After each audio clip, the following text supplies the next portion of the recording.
बंदो गुरुपद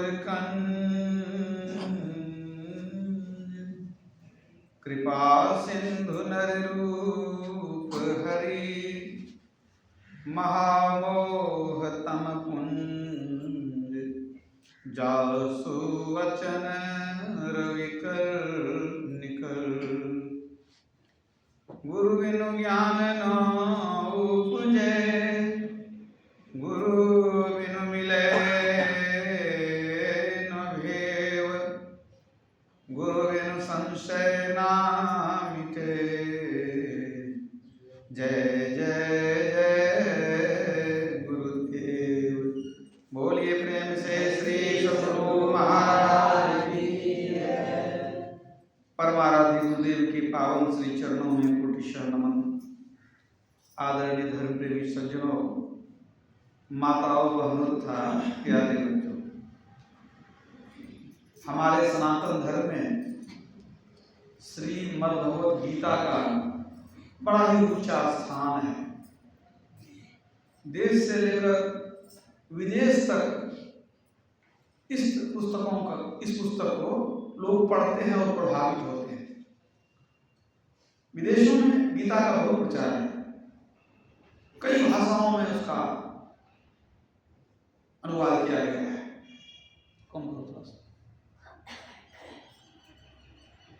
और ये जो गीता का ज्ञान है, भगवान कृष्ण के मुख से निकला हुआ ज्ञान है। और इसको लिखा किसने? वेद व्यास महाराज ने। महाभारत का ग्रंथ है। महाभारत ग्रंथ का ही एक छोटा सा अंश है श्रीमद् भगवत गीता। वो अलग से एक पुस्तक के रूप में उसको लोग उपयोग करते हैं। तो युद्ध के मैदान में जब अर्जुन मोहित हो गया, मोह में पड़ गया, उसकी हिम्मत टूट गई कि दुश्मन तो सब हमारे अपने ही हैं, जिनसे युद्ध करना है वो हमारे चाचा हैं, मामा हैं, भाई हैं, इनसे युद्ध करके क्या मिलेगा? राज मिल जाएगा तो उससे क्या लाभ होगा? इतने लोगों का खून बहाना ठीक नहीं है। वो धनुष रख करके अर्जुन निराश होकर बैठ गया, हताश हो गया, हिम्मत समाप्त हो गई। तब भगवान कृष्ण ने उसे अनेक प्रकार से ज्ञानोपदेश दिया और उसको समझाया कि यह युद्ध तुम अपने लिए नहीं लड़ रहे हो, ये धर्म युद्ध है। तुम्हें अपने कर्तव्य के पालन से पीछे नहीं हटना चाहिए। तुम्हारा ये कर्तव्य है कि दुष्टों को परास्त करके धर्म का राज स्थापित करें। कर्तव्य का बोध कराया। और जब अर्जुन का बोध समाप्त हो गया तब युद्ध हुआ और फिर भगवान कृष्ण के संरक्षण में पांडवों की विजय हुई। तो महाभारत के युद्ध काल में जो भगवान कृष्ण ने उपदेश दिया, उसी उपदेश को श्रीमद् भगवत गीता कहते हैं। बहुत विलक्षण बातें हैं उसके अंदर। जीवन जीने की कला उसमें भरी हुई है। अध्यात्म ज्ञान भी कूट कूट कर भरा हुआ है। जब युद्ध समाप्त हो गया, एक बार भगवान कृष्ण के पास अर्जुन बैठा था। अर्जुन को कुछ पुरानी बातें याद आ रही थी। उसने निवेदन किया भगवान कृष्ण से कि प्रभु, आपने जो ज्ञान दिया था, बहुत सुंदर सुंदर ज्ञान दिया था, लेकिन उस समय हमारी मानसिक अवस्था विचलित थी। हमारा मन शांत नहीं था, चित्त उद्विग्न था, मन विचलित था। आपने जो अनमोल ज्ञान दिया, उस ज्ञान को मैं सही रूप में ग्रहण नहीं कर सका। प्रभु, मुझे सही से याद भी नहीं है कि आपने वो क्या सब ज्ञान दिया था। अगर आप पुनः उस ज्ञान को सुना देते तो बड़ी कृपा होती, हमारा उद्धार हो जाता, क्योंकि अब हम उस ज्ञान को ग्रहण करने में सक्षम हैं। भगवान कृष्ण ने समझाया, अर्जुन, उस समय हमारी भाव दशा कुछ और थी। उस समय जो ज्ञान की स्फुरना हो रही थी और जो भाव दशा थी और जो मैंने तुमको सुनाया, मैं उस ज्ञान को उसी रूप में अब कभी सुना नहीं सकता। ज्ञान को उसी रूप में मैं नहीं सुना सकता हूँ, ये संभव नहीं है। तब अर्जुन ने पुनः निवेदन किया, प्रभु तो हमारा कल्याण कैसे होगा, उस अनमोल ज्ञान से हम वंचित रह गए। तो भगवान कृष्ण ने कहा कि देखो, उस ज्ञान को उसी रूप में उसी तरह से पुनः सुना देना ये तो संभव नहीं है, लेकिन उस ज्ञान को मैं सार रूप में तुमको सुना सकता हूं, संक्षेप रूप में, सार रूप में उस ज्ञान को सुना सकता हूं। उस सुनाने में शब्दांतर होगा लेकिन भावांतर नहीं होगा। भगवान कृष्ण ने पुनः सार संक्षेप में उस ज्ञान को सुनाया और फिर उसको पुस्तक का जो रूप दिया गया उसको उत्तर गीता कहते हैं। वो मद भगवत गीता नहीं है, वो है उत्तर गीता। माने उत्तर गीता में भी भगवान श्री कृष्ण का ही उपदेश है।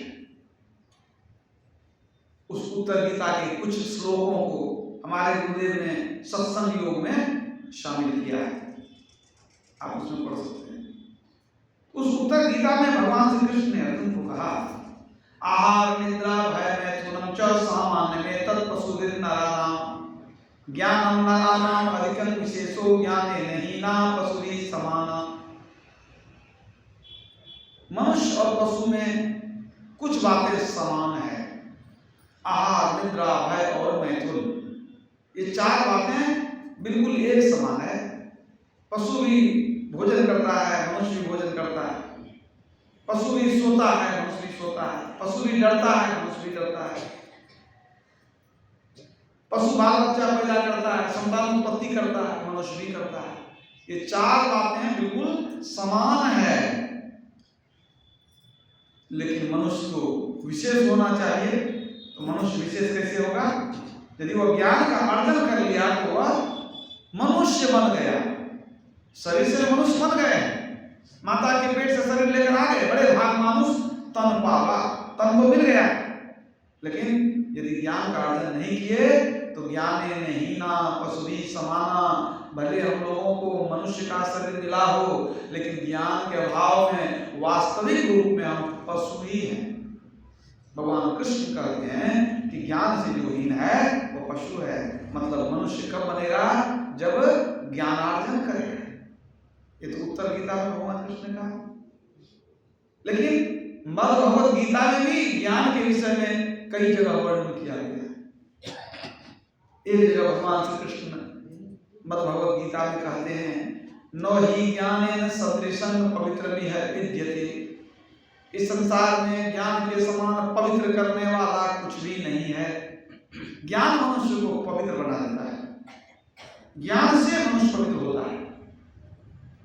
बाहर में जल के स्नान से या फिर और भी कुछ साबुन वगैरह लगाने से, चंदन लेप लगाने से मनुष्य पवित्र नहीं होता। वास्तव में ज्ञान से मनुष्य पवित्र होता है।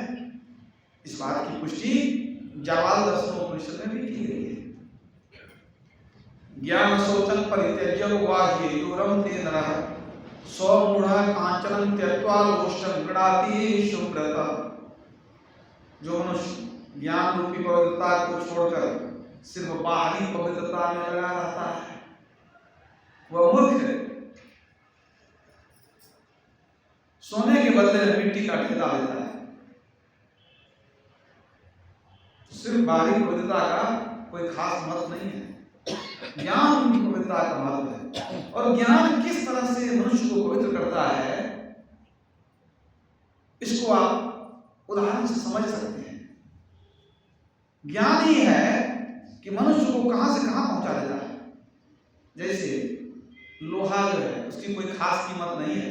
एक लोहा का टुकड़ा गिरा है तो कोई उसको उठाएगा नहीं, लेकिन पारस से सटा करके उसको सोना बना दें और तब कहीं रख दें तो लेने वाले आपस में लड़ मरेंगे। तो जैसे पारस के स्पर्श से कुधातु लोहा भी कीमती सोना बन जाता है, उसी तरह ज्ञान के स्पर्श से एक सामान्य मानव, एक अधम मानव श्रेष्ठ और महान बन जाता है। इसलिए मनुष्य के जीवन में ज्ञान सतत ग्रहणीय है। व्यक्ति बूढ़ा कब होता है? किसी बड़े विद्वान ने कहा है, जब वह सीखना छोड़ दे तब वह बूढ़ा हो जाता है। अगर आप सीख रहे हैं, ज्ञानार्जन कर रहे हैं, आप बूढ़े नहीं हो सकते। जिस दिन आपने सीखना छोड़ दिया तो आप उसी दिन बूढ़े हो गए। उम्र से कोई बात नहीं है। कोई हो सकता है कि 25 वर्ष का व्यक्ति भी बूढ़ा हो गया क्योंकि उसने सीखना छोड़ दिया।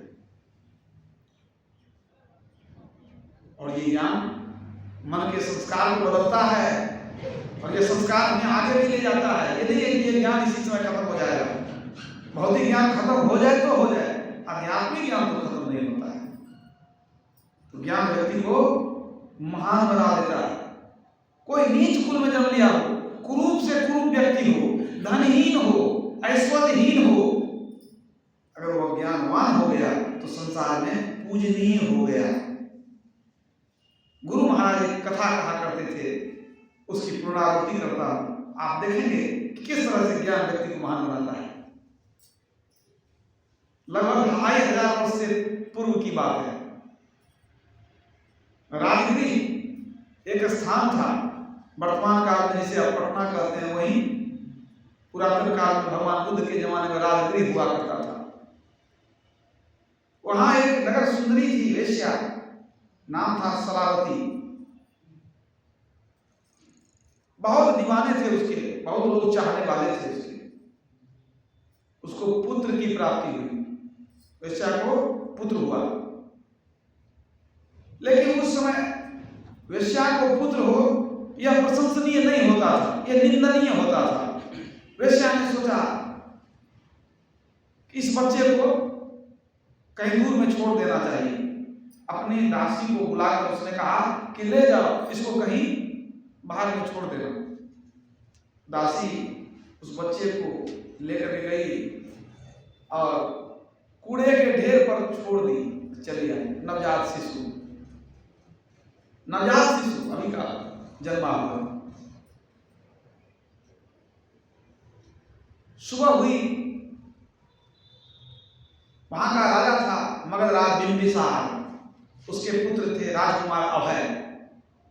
राजकुमार अभय अपने अनुचरों के साथ उधर से गुजर रहे थे। उन्होंने देखा कि कूड़े के ढेर पर बहुत सारे कौवे बैठे हुए हैं। उन्होंने अपने अंगरक्षक को भेजा, देखो वहां पर बहुत कौवा है, क्या है वहां? वो जाकर के कहता है, हुजूर यहाँ लगता है एक शिशु मनुष्य का बच्चा पड़ा हुआ है, नवजात है। कहा ठीक से देखो, जिंदा है कि मर गया? कहा नहीं, अभी किसी ने हानि नहीं पहुंचाया, अभी तक जीवित है। कौवे लोग बैठे हुए थे लेकिन हानि नहीं पहुंचाए। कहा उसको उठा कर ले आओ, उठा कर लाओ उसको लाया गया। राजकुमार अभय ने कहा कि इसको हमारे साथ ले चलो, हमारे अंतःपुर में इसका पालन होगा। अनेक राजदासियां थी, कह दिया बहुत अच्छी तरह इसका पालन हो, इसकी रक्षा हो, अच्छी तरह से पालन होना चाहिए। राजकुमार अभय के देख रेख में बच्चे का पालन होने लग गया, बच्चा बड़ा होने लग गया। थोड़ा बड़ा हुआ तो राजगृह में ही आरंभिक शिक्षा प्रारंभ हुई, पढ़ाई भी उसकी हुई। वो थोड़ा बड़ा हुआ, अब राजकुमार अभय से जिज्ञासा करता था, हमारे पिता कौन, हमारे माता कौन? वो तो बता नहीं सकते थे, पता भी नहीं था।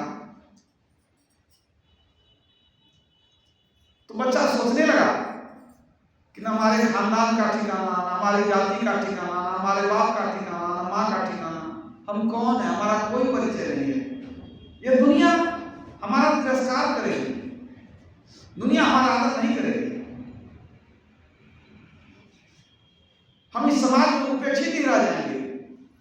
उसके मन में बार बार होता था कि क्यों ना हम कुछ ऐसा काम करें कि दुनिया हमको याद करे, हम दुनिया में सम्मान से जीने के अधिकारी हो जाए। मुझे कुछ न कुछ ऐसा महान कार्य करना चाहिए। बहुत सोचा, राजकुमार अभय से आकर के आज्ञा लिया कि मैं तक्षशिला जाकर के आयुर्वेद की पढ़ाई करना चाहता हूँ। राजकुमार ने कहा तथास्तु, रास्ते का खर्च दे दिया, जाओ तुम जाकर के विद्यार्जन करो, आयुर्वेद की पढ़ाई करो। साहस करके वो बालक अकेले चला गया तक्षशिला। वहां गया और वहां 6 वर्षों तक रह करके बहुत मेहनत से पढ़ाई किया। उसके मन में अभिलाषा थी कि कि मैं भी बड़ा आदमी बनूंगा। बहुत मेहनत से पढ़ाई किया। जब 6 वर्ष की पढ़ाई पूरी हो गई, वहां जो गुरुकुल था वहां कह दिया गया कि ठीक है, तेरी पढ़ाई तो पूरी हो गई है, लेकिन तेरी परीक्षा भी बाकी है। उनके गुरु थे अत्रेय, अत्रेय उनके गुरु थे। उन्होंने एक उदाहरण दिया, कहा तुम ये जो विद्यालय है, इस विद्यालय के चारों ओर 1 योजन की दूरी में घूमना। 1 योजन लगभग 4 मील होता है, लगभग 6.5 किलोमीटर। इतनी दूरी में चारों तरफ घूमना, और जितने भी पेड़ पौधे मिले सबको तुम देखना, परखना, और जो पौधा पेड़ लता इस तरह की मालूम पड़े कि उसमें औषधीय गुण नहीं है, वो उखाड़ करके लेते आना या पत्ता तोड़ कर लेते आना कि हम भी देखेंगे। मतलब जिन जिन पौधों में औषधीय गुण नहीं हो, दवाई नहीं बनती हो, उन पौधों को तुम मेरे पास ले आना। वो निकल गया खोजने, बहुत घूमा, घूमते घूमते सुबह से शाम हो गई, हर जगह घूमा, हर एक पेड़ पौधों को देखा। शाम में लौट कर आया, गुरुदेव के पास में आया। गुरुदेव देखते हैं कि हाथ में कुदाल है और कुछ नहीं है। कहा तुम एक भी पौधा लेकर नहीं आए, क्या बात है, तुम गए नहीं? कहा गुरुदेव मैं सुबह से इसी प्रयास में लगा था। कहा तो क्यों खाली हाथ आ गए? कहा गुरुदेव क्षमा करें, मुझे आपने जितनी दूर तक बताई थी इतने दूरी तक देखना है। 1 योजन तक हम हर जगह घूम लिए, किसी भी एक पौधे में हमको ऐसा नहीं लगा कि औषधीय गुण नहीं हो। कोई ऐसा पौधा नहीं मिला, मतलब कोई ऐसा घास फूस भी नहीं मिला जिसमें कि औषधीय गुण नहीं हो। इसका मतलब सारे पौधों में कुछ न कुछ औषधीय गुण अवश्य होता है। गुरु प्रसन्न हो गए, पीठ ठोक दिए। आज हमारी विद्या पढ़ाना, हमारी पढ़ाई सफल हो गई। मैं तुमको आशीर्वाद देता हूँ, तेरा यह ज्ञान निश्चित रूप से तुमको ऊंचाइयों तक ले जाएगा, और मुझे विश्वास है कि तुम मेरा सच्चा शिष्य बना है। अब समझिए वो कितना बड़ा वैद्य था। आज का वैद्य आपको मिलेगा ऐसा? ये कोई बड़ा ही घटना नहीं। हमारा जो सनातन धर्म है, हमारी जो भारतीय संस्कृति है, चमत्कारिक गुणों से भरपूर है। उसका इतिहास बहुत ही समृद्ध है। ये तो मुगल और अंग्रेजों ने हमारे सनातन सभ्यता को, संस्कृति को नष्ट भ्रष्ट कर दिया। सारे पुस्तकालय को, सारे गुरुकुलों को जला दिया, नष्ट भ्रष्ट कर दिया, और हम लोग जो एक महान विरासत हम लोगों का था, आज हम लोग किस दुर्दशा में पहुंच गए। तो जीवन में वो ज्ञान पूर्ण हो गया उसका। गुरु ने आशीर्वाद दे दिया तो वहां से चला। गुरु ने कहा अब जाओ अपने घर, राजगिरी में जाकर के अपना सेवा करना। वहां से वो निकले। वह जब निकला वहां से, तो रास्ते में आते आते साकेत नगरी पड़ा। तक्षशिला से साकेत नगरी। साकेत नगरी क्या है? अयोध्या थी, उसी का पुराना नाम था साकेत नगरी। वहां आते आते उसके संग में जो पैसा था, धन था, समाप्त हो गया। अब वो सोचने लगा कि अब कैसे जाएंगे, राजगीर तक पहुंचेंगे कैसे, धन भी नहीं है मेरे पास, अब क्या करें। मन में विचार आया कि कोई बीमारी आदमी मिल जाए, कोई रोगी मिल जाए, कुछ इलाज कर देंगे, कुछ पैसा दे देगा। अब लोगों को पूछने लगा वहां रुक करके, भाई किसी को कोई बीमारी हो कहिएगा, हम इलाज कर देंगे, हमको भी 2 पैसा आ जाएगा। कोई कुछ बता नहीं रहा था। होते होते किसी व्यक्ति ने कहा कि यहाँ एक सेठ जी हैं और उनकी पत्नी सब बहुत दिनों से बीमार रहती है, अगर उसका इलाज कर दीजिएगा तो हो सकता है धन मिल जाए। तो खोजते खोजते सेठ जी के घर पर चले गए। कहा मैंने सुना है कि आपकी जो अर्धांगिनी है सेठानी बहुत दिनों से बीमार रहती है। कहाँ बीमार तो रहती है? क्या होता है? का 7 वर्षों से माथे के दर्द से इतना परेशान है कि कुछ कहा नहीं जाए। तो इन्होंने कहा ये हमको मौका दीजिए, हम इलाज करेंगे। उन्होंने कहा कि कुछ नहीं होगा, बेकार मेहनत करना है। कोई समकालीन ऐसा वैद्य नहीं है जहां हमने उनका इलाज नहीं कराया, सब करा के थक गए। अब तो वो भी मान चुकी है कि ये रोग हमको साथ नहीं जाने वाला है, छूटने वाला नहीं है। उन्होंने कहा देखिए ये तो विधि का जो विधान है वो तो विधि ही जाने, लेकिन एक बार प्रयास करने में क्या हो जाए, एक बार आप हमको मौका तो दीजिए।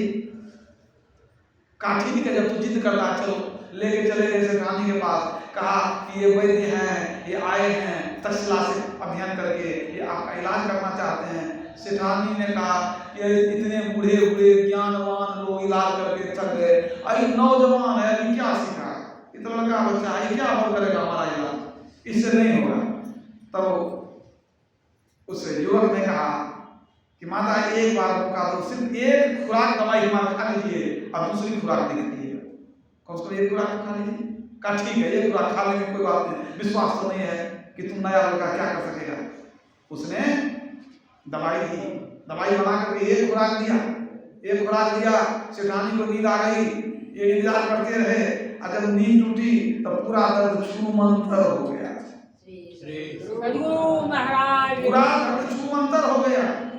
अगर दर्द छूमंतर हो गया तब तो अब तो सेठ बड़ा प्रसन्न, सेठानी प्रसन्न, घर में तो माहौल ही बदल गया।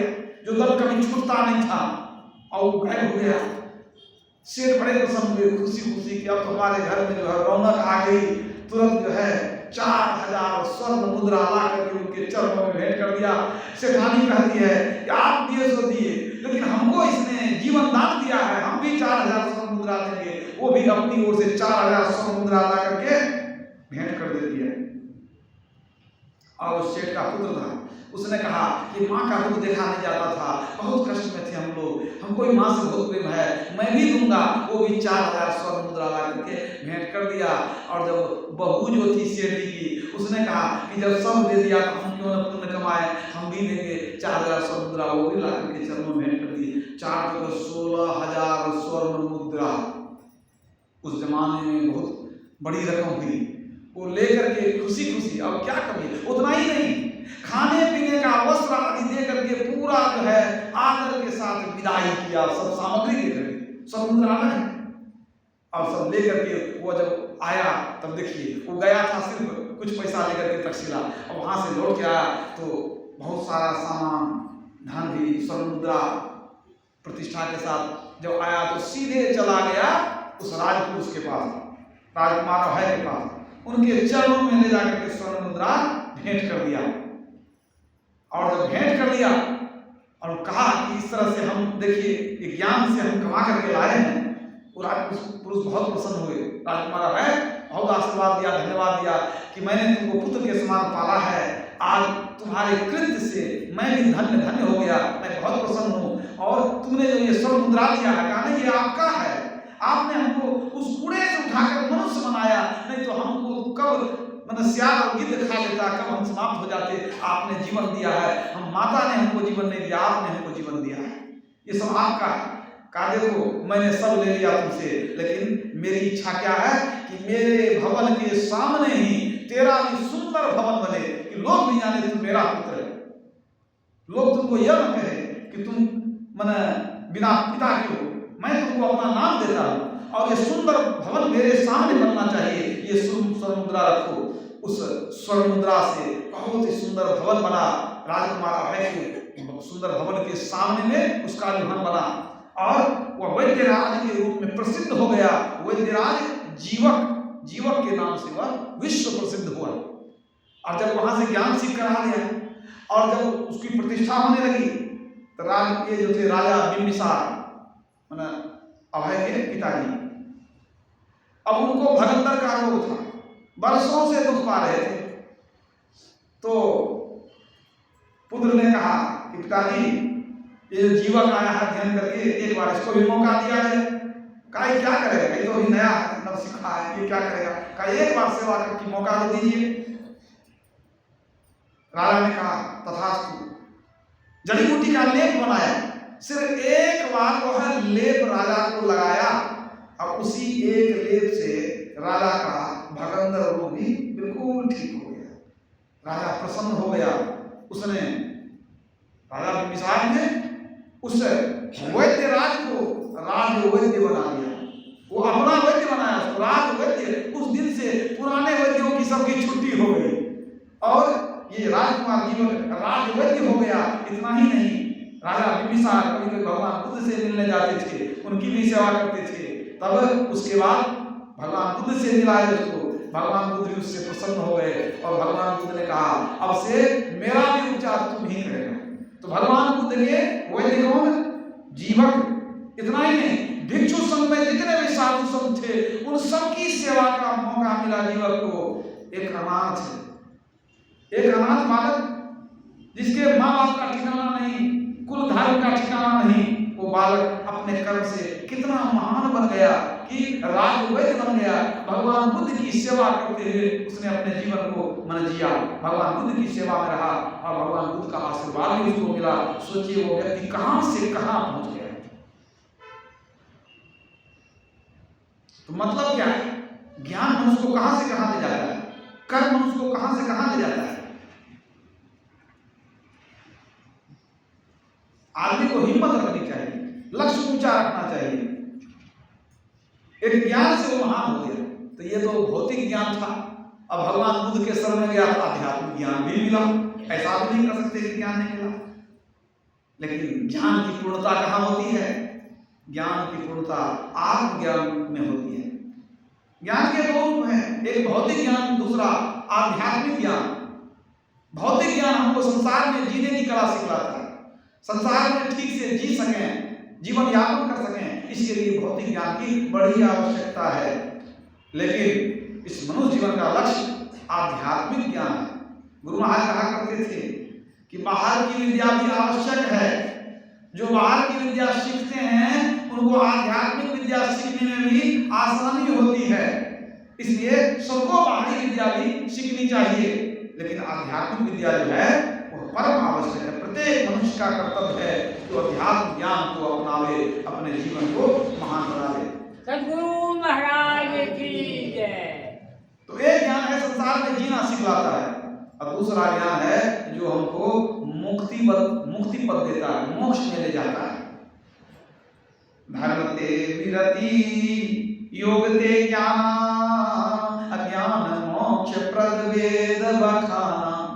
धर्म ते विरति योग ते ज्ञान, ज्ञान मोक्ष प्रद वेद बखाना। ज्ञान से ही मोक्ष होता है। रामचरितमानस करते हैं और कबीर साहब क्या करते हैं? पंडित पढ़ी मुनि पछी हुए, गुरु बिन मिले न ज्ञान, अज्ञान बिना नहीं मुक्ति है, सत्य सबद परमान। ज्ञान के बिना मुक्ति नहीं हो सकती है। वो कौन सा ज्ञान है? आत्मज्ञान। ज्ञान से मुक्ति होती है। यही बात बृहत्तंत्र सार में भी कहा गया, ज्ञानान मोक्षम वाप्नोति तस्मात् ज्ञानं परात् परम, अतो यो ज्ञानदाने ही मोक्षमस्तं तरेद गुरुम्। ज्ञान से मोक्ष होता है, अतः ज्ञान से बढ़कर के दूसरा कोई उपदेश है ही नहीं। इसलिए जो गुरु ज्ञान दान करने में सक्षम नहीं हो, ऐसे गुरु को छोड़ देना चाहिए। जो गुरु आपको आत्मज्ञान देने में सक्षम नहीं हो, अंदर का बात नहीं बता सके, उस गुरु को छोड़ देना चाहिए। एक बात कबीर साहब ने भी कहा, झूठे गुरु के पक्ष को तजत न की जाए बार। झूठे गुरु के पक्ष को तजत न की जाए बार, द्वार न पावे शब्द का भटके बारंबार।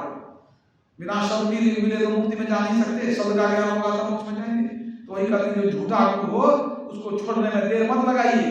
ये मत सोचिए कि एक गुरु कर लिए हैं तो दूसरा गुरु कैसे करेंगे। बहुत से लोग ऐसा करते हैं, एक गुरु तो कर लिए, अब दूसरे गुरु को कैसे करेंगे। एक गुरु को छोड़ देंगे तो अपमान हो जाएगा। गुरु महाराज कहा करते थे कि हम लोग जो कॉलेज में पढ़ाई करते हैं तो क्या एक ही गुरु से पढ़ के कॉलेज में चले जाते हैं? लोअर में, अपर में, मिडिल में, हाई स्कूल में सब जगह गुरु बदलते हैं। तो गुरु बदलने का मतलब ये नहीं कि गुरु का अपमान करते हैं। हमको जो आ सिखलाया वो गुरु आगे देख के आदर नहीं करेंगे, हम उनका भी आदर करेंगे। लेकिन यदि आपको आत्मज्ञान चाहिए तो आपको आत्मज्ञानी गुरु की आवश्यकता पड़ती है। तो गुरु बदलना कोई बुरा नहीं है। क्या गुरु महाराज गुरु नहीं बदला? कई गुरु को छोड़ करके हम बाबा देवी साहब के शरण में गए। यदि पता चल जाए कि ये गुरु हमको बहुत ऊपर तक नहीं पहुंचा सकते हैं तो उस गुरु को छोड़कर उससे आगे का जो पाठ कोई सिखला दे उससे सीखना चाहिए।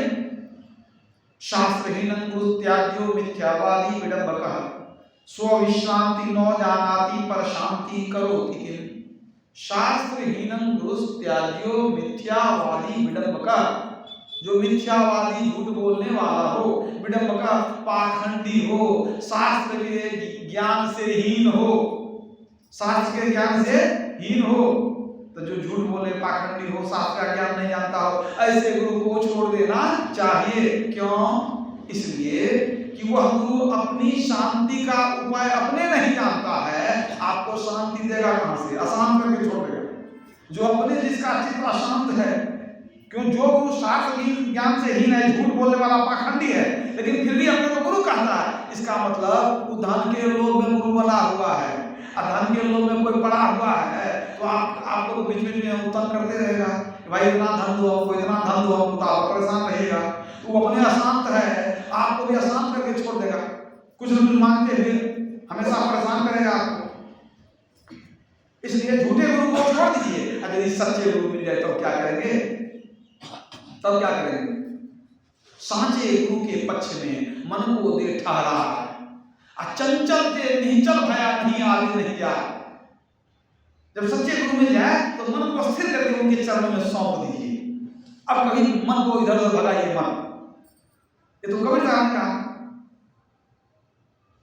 लेकिन हमारे गुरुदेव ने क्या कहा? पाखंड और अहंकार तरी निष्कपट हो, अरुदीन हो, और सब कुछ समर्पण कर गुरु की सेवा करनी चाहिए। पाखंड दिखावा छोड़ दीजिए, अहंकार को छोड़ दीजिए, निष्कपट, दिल में छल कपट कुछ नहीं रखिए गुरु से। अरुदीन हो, छोटा बन करके रहिए, अपना घमंड मत दिखाइए, हम पढ़े लिखे विद्वान हैं। और सब कुछ समर्पण कर गुरु की सेवा करनी चाहिए, सब कुछ देने के लिए तैयार होना चाहिए। इस तरह से जब हम सेवा करेंगे तो देखिए गुरु के दरबार का नियम है, अगर आप सब कुछ देने के लिए तैयार हैं तो गुरु भी सब कुछ दे देंगे। तो फायदा कौन रहेगा? सुन देखिए, आदमी कोई अगर सब कुछ देने के लिए तैयार हो गया, तन मन धन सब कुछ देने के लिए तैयार है, तो संसारी वस्तु दे रहा है। लेकिन गुरु के पास क्या है? परमात्मा रूपी अनमोल खजाना है। अगर वो दे देंगे तो आपका जीवन निहाल होता है। वो भी सब कुछ देंगे आप, पहले सब कुछ देना सीखिए तब सब कुछ मांगिएगा। तो ऐसे जो गुरु मिल जाए, आप ज्ञानी गुरु, तो निष्कपट होकर के उनकी सेवा करनी चाहिए। भगवान राम ने क्या कहा? गुरु पद कर सेवा तीसरी भक्ति मान। गुरु की चरण कमल की सेवा करो और मान प्रतिष्ठा छोड़ करके, कोई मान प्रतिष्ठा नहीं रहना चाहिए, छल कपट तो नहीं रहना चाहिए। अगर कोई गुरु से जाकर के मान खोजता है, हमारा सम्मान करे, हमको बड़ा ऊंचा आसन दे, हमको बेसी पूछ पाछ करे, तो क्या होगा? तो कबीर साहब ने कहा तो उसके जीवन में बड़ी हानि है। कहते हैं कि गुरु से चाहे मान, अहम अग्नि हृदय करे। अहंकार की आग है अंदर में, तब मान खोजते हैं। अहम अग्नि हृदय करे, गुरु से चाहे मान, तिनको जम न्योता दिया वो हमरे मेहमान। कबीर साहब कहते हैं जो जिसके हृदय में अहंकार की आग है, अब गुरु से मान खोजता है, उसको जमदूत न्योता दे रहा है कि आओ हमारा मेहमान बन जाओ। तो जमदूत का मेहमान कोई बनना चाहेगा? क्योंकि बहुत उठता है। वो अगर मेहमान बनाएगा आपको तो आप नहीं जाना चाहिएगा, कहेगा उससे दूर रखने भलाई। मतलब क्या है? वो जमदूत के स्तर में जाएगा, आवागमन के चक्र में घूमता रह जाएगा। जिसके हृदय में अहंकार की आग है, गुरु से सम्मान खोजता है, वह आवागमन घूमता रहेगा और जम का जो है डंडा खाता रहेगा। और यदि गुरु से आप छल करते हैं तो याद रखिए वो ज्ञान आपका फलित नहीं होगा। बहुत छोटा सा प्रसंग सुना देता हूं। कर्ण तो बचपन से ही मेधावी था, उसके मन में हुआ कि हम भी बहुत बड़ा वीर धनुर्धर बने। चला गया द्रोणाचार्य के पास कि हमको जो है ज्ञान चाहिए, धनुर्विद्या सिखा दीजिए। उन्होंने कहा मैं राजपुत्रों को सिखलाता हूं, तुम कौन हो? तो वो तो सूत पुत्र था, एक सेवक उसको पाला था, एक छोटा आदमी साधारण आदमी उसको पाला था। तो उन्होंने कहा अपना परिचय दिया। तो द्रोणाचार्य ने कहा मैं सबको ये ज्ञान नहीं सिखला सकता हूँ, राजपुत्र को ही सिखलाता हूँ, मैं ये ज्ञान नहीं दे सकता। तो वहां से वो आगे अभ्यास होकर के, लेकिन मन में था कि मैं धनुर्विद्या सीखेंगे। पता लगाया और कौन ऐसे विद्वान हैं, पता चला परशुराम जी हैं, वो बहुत बड़े ज्ञानी हैं, बहुत बड़े धनुर्धर हैं, वीर हैं, उनसे सीखना चाहिए।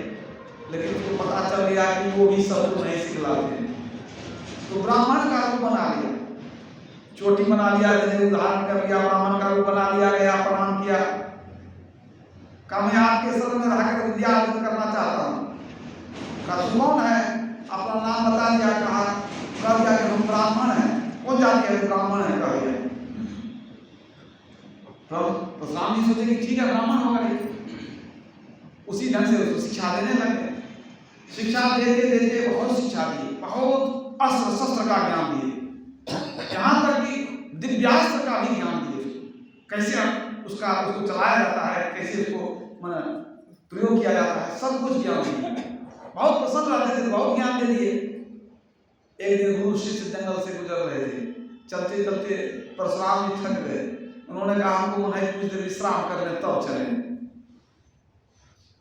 तो वहीं जंगल में बैठ गए, कर्म बैठ गया और परशुराम जी ने कहा कि ठीक है मैं सो जाता हूँ। तो उन्होंने आग्रह किया कि मेरे जांघ पर सिर रख करके सो जाइए, आराम करिए। ऐसा ही हुआ, पेड़ के नीचे ये बैठ गया, जांघ पर सिर दे करके गुरु महाराज सो गए।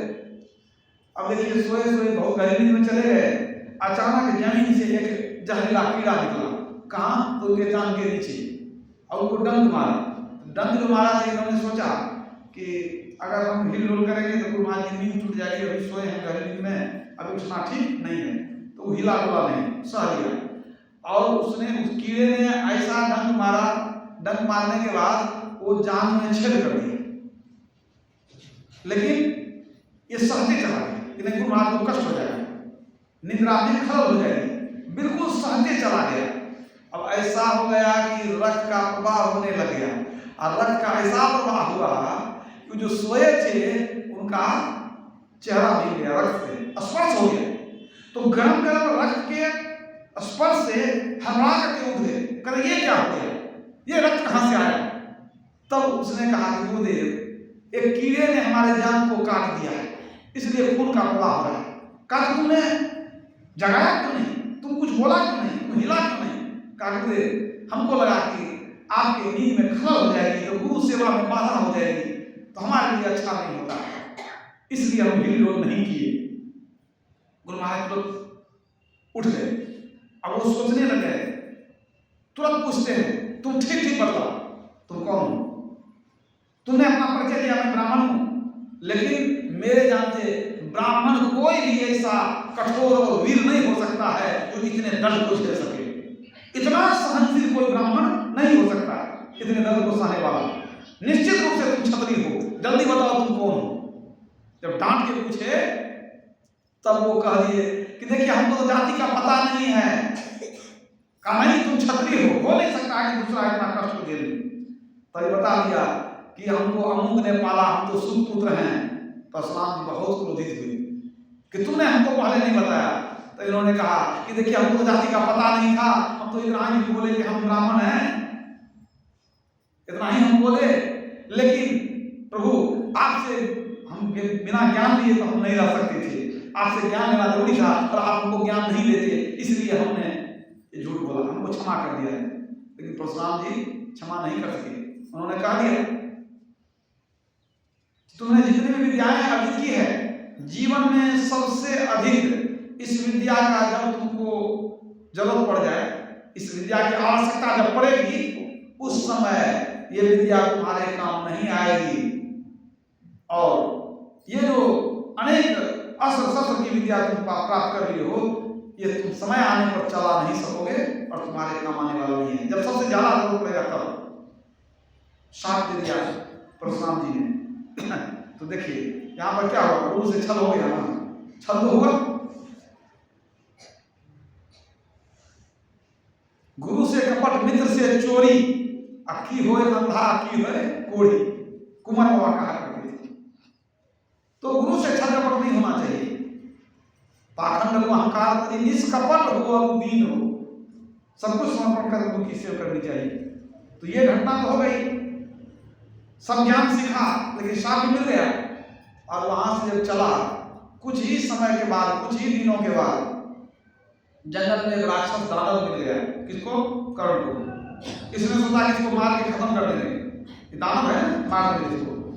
उसने तीर चलाया उस दानव को, राक्षस को मारने के लिए। और जैसे तीर चलाया, अचानक वो दानव मायावी था, गायब हो गया। जैसे तीर छूटा वो हट गया, गायब हो गया। और जब गायब हो गया, जो तीर जो वहां से चली ना, तो वहीं पर कीचड़ में एक गाय फंसी हुई थी। अचानक वो तीर जाकर के लग गई, किसको? गाय को। राक्षस हट गया, वहां से लग गई तीर गाय। अब वो गाय एक ब्राह्मण की थी। अब ब्राह्मण इस कोशिश में था कि गाय तो कीचड़ में फंस गई है, इसको निकालेंगे, हमारी गाय है। और जैसे तीर लगी तो ऐसा अमोघ तीर था कि गाय वहीं मर गई। जैसे गाय मर गई, ब्राह्मण ने देख लिया कि हम तो चाहते थे गाय को निकालना, ये कौन दुष्ट है, हमारी गाय को तीर से मार दिया। गाय की तो पूजा होती है हमारे सनातन धर्म में। उस ब्राह्मण ने तुरंत श्राप दिया कि तुमने एक कीचड़ में फंसी हुई गाय की हत्या की है, तेरी मौत इसी तरह से होगी, तेरी मौत इसी तरह से होगी। श्राप दे दिया। दो श्राप मिल गया कर्ण को। महाभारत के युद्ध में जब सामने अर्जुन था और अर्जुन से इसको जो है आमना सामना हुआ, एक दूसरे पर प्रहार करने लग गया। और जब कर्ण ने सोचा कि हम दिव्यास्त्र का प्रयोग करें, तो दिव्यास्त्र का प्रयोग करना ही भूल गया। जिस मंत्र के द्वारा अनुसंधान किया जाता वो मंत्र भी भूल गया, वो चला नहीं सका, इसलिए अर्जुन को परास्त नहीं कर सका। लेकिन फिर आगे चल करके अचानक युद्ध के मैदान में जब वो युद्ध कर रहा था, एक जगह युद्ध के मैदान में कीचड़ था और उसके रथ का पहिया उसमें धंस गया। उसने सोचा कि पहले हम इसको निकालेंगे तब तो युद्ध करेंगे, बढ़ेंगे कैसे, हम यही फंस जाएंगे। और उतर करके अपने रथ के पहिए को हाथ लगाया, जिसको हम आगे बढ़ा देंगे। अचानक अर्जुन का तीर आया और भी वीरों का तीर लगा और वह कीचड़ में खुद भी फंसा था, क्योंकि पहिया को निकाल रहा था तो खुद भी कीचड़ में उतरा था। वहीं पर तीर लगा और कर्ण वहीं पर समाप्त हो गया, उसका प्रणाम हो गया। मतलब गाय जैसे कीचड़ में फंस कर मरी थी, उसी तरह ये भी कीचड़ में फंसा था और उसी समय इसके भी प्राण पखेरु उड़ गए। तो यही बात है, कर्म प्रधान निविष्ट कर रखा और जो जस कर सो तस फल चाखा। मनुष्य को अपने कर्म का फल भोगना पड़ता है, लेकिन खास करके जब संत सदगुरु के संग में रहे तो वहां पर जितनी भी आपके अंदर विनम्रता होगी, शिष्टाचार होगा, पवित्रता होगी, उतना लाभ होगा। गुरु के शरण में अनेक शिष्य आते हैं। क्या गुरु महाराज के शिष्य शरण में कम शिष्य थे? अनेक शिष्य आए, अनेक शिष्यों को आप जानते हैं। लेकिन पूज्यपाद महर्षि संत जी प्रबंध जी महाराज की तरह कोई महान नहीं बन सके। क्यों नहीं बन सके? समय आया तो उन्होंने कहा, वो गुरुदेव के लिए जान देने के लिए तैयार हो गए थे, ऐसा भी समय आया। तो जो अपने गुरु के लिए जान देने के लिए तत्पर रहे, अब वो क्या नहीं दिया सो बताइए, अब क्या बाकी रहा। तो शिष्य बहुत से थे, अब जिनका हृदय जैसा था, जिनके अंदर में ज्ञान की ग्रहणशीलता जितनी थी, जिनके अंदर में सदाचारिता जितनी थी, जिनके अंदर में पवित्रता जितनी थी, जिनके अंदर में श्रद्धा जितनी थी गुरु के प्रति, उसी तरह से सब लोगों ने ज्ञान लिया, सबने अपने जीवन का निर्माण किया। श्रद्धावान लभते ज्ञानम, ज्ञान प्राप्त करने के व्यक्ति को श्रद्धावान होना चाहिए और क्या, विनम्र होना चाहिए। तो इस तरह से अगर हम लोग सदगुरु के शरण में ज्ञान लेते हैं तो हमारा भी कल्याण होगा। बोलिए प्रेम से श्री सदगुरु महाराज।